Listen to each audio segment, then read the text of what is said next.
Alright, good morning po sa inyong lahat mga kapatid. JDB uli ang inyong ubang lingkod. Pag-usapan natin itong korupsyon daw, pero defender naman ni Sara. Sabi ko nga Marcoleta kontra korupsyon, pero defender ng korap. And to name, eto na nga po, si Sara. At nakakapikon sa mga ito, nakakapikon ba, nakakatawa? Eh, ano, isisigaw nila yung wala naman, okay, linawin ko lang. Gusto ko nga po yan, na kinakalaban nila ang korupsyon. Tama ho yan, maganda po yan. Okay? Pero, ang pangit po rito o ang nakakapangit sa ginagawa na to ni Marcoleta ay ginagamit lang po niya yun. Dapat sana, di ba, kabilang siya sa nag-iimbestiga, hindi yung sasabihin niya na dapat hindi nyo tinatanong yung OVP. Kasi meron tayong established tradition dito sa Kamara.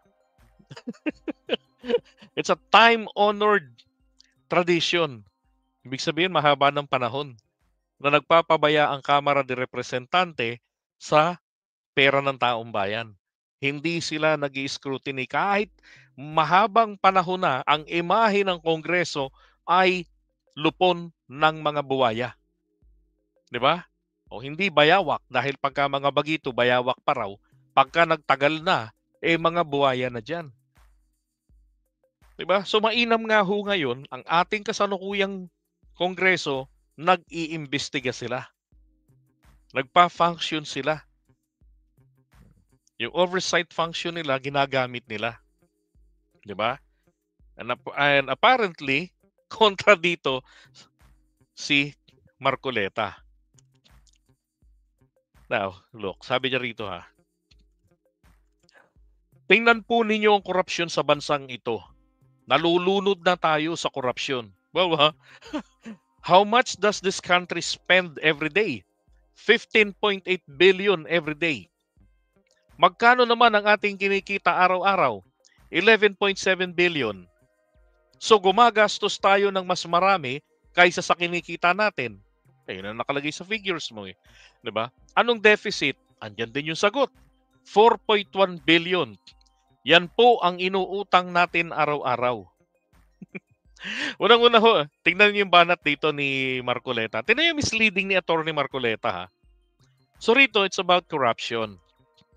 Okay, nalulunod raw po tayo. Saka ngayon, nagtanong, magkano bang ginagastos ng bansa natin araw-araw?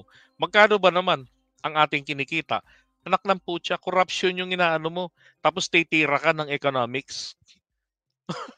At dahil po sa palugi tayo, at alam naman po ni Marcoleta bakit po maliit ang pasok ng pera.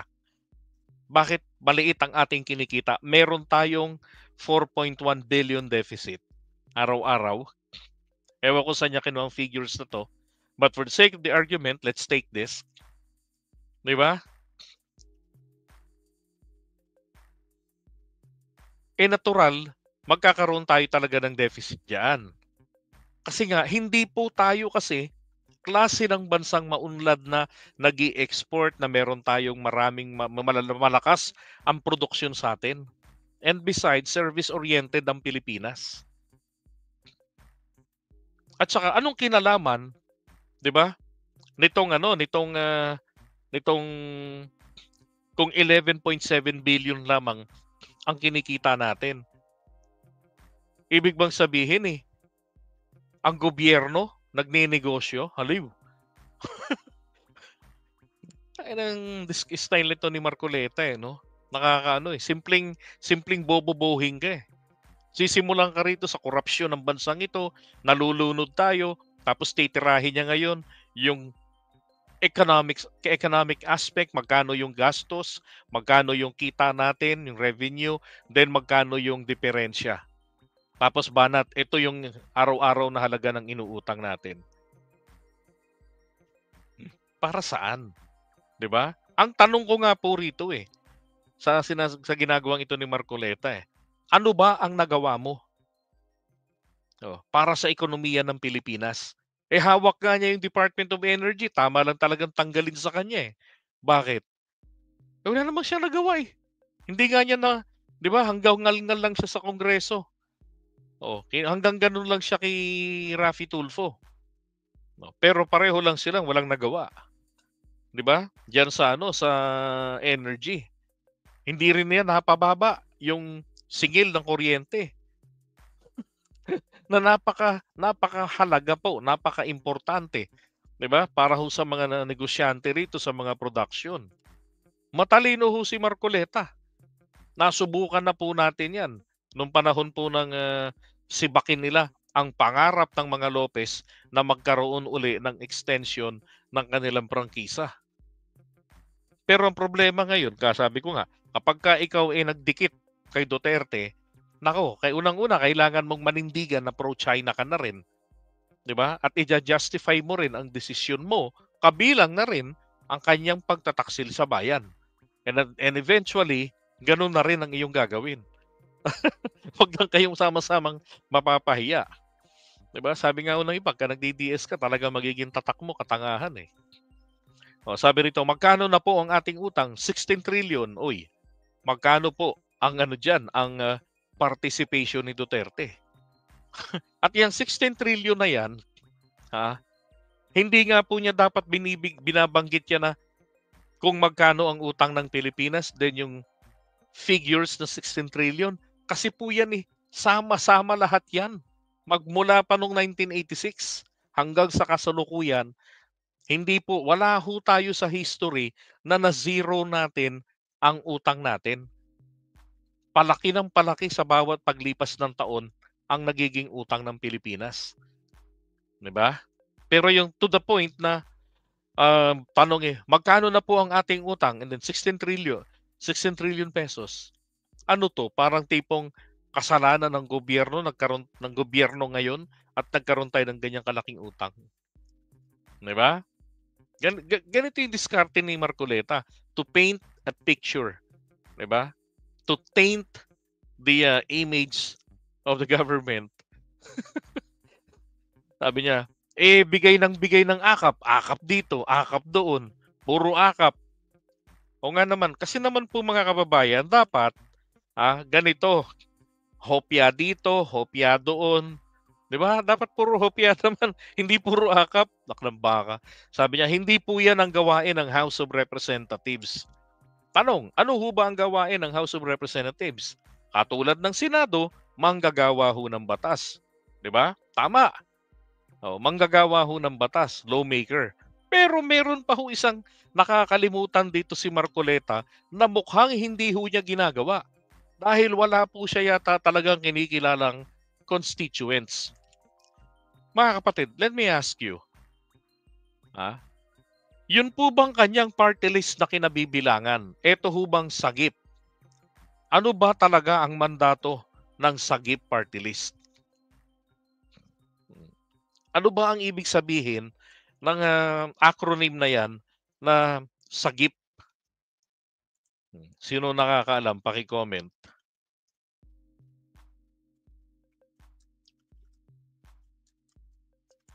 Alam nyo, ang ibig sabihin po sa mga hindi nakakaalam, magugulat kayo rito. Yung original po, hindi yung sagipin si Pusit Party List. Okay? Ang ibig sabihin po niyan ay ito. Yan social amelioration. Ayuda yun social amelioration and genuine intervention on poverty. So, Congressman Marcoleta na representante ng mga katulad nating pobre diyan sa Kamara de Representante, ano nang nagawa mong naisulog mong panukalang batas na makapagpapaangat ng buhay nila? Sige nga, sabi nga ni kapatid ng Trexie, puro ngaw-ngaw.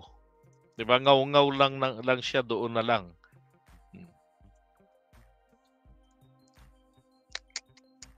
Hanip ng tirada ni Sagipin ng mga buhaya ba?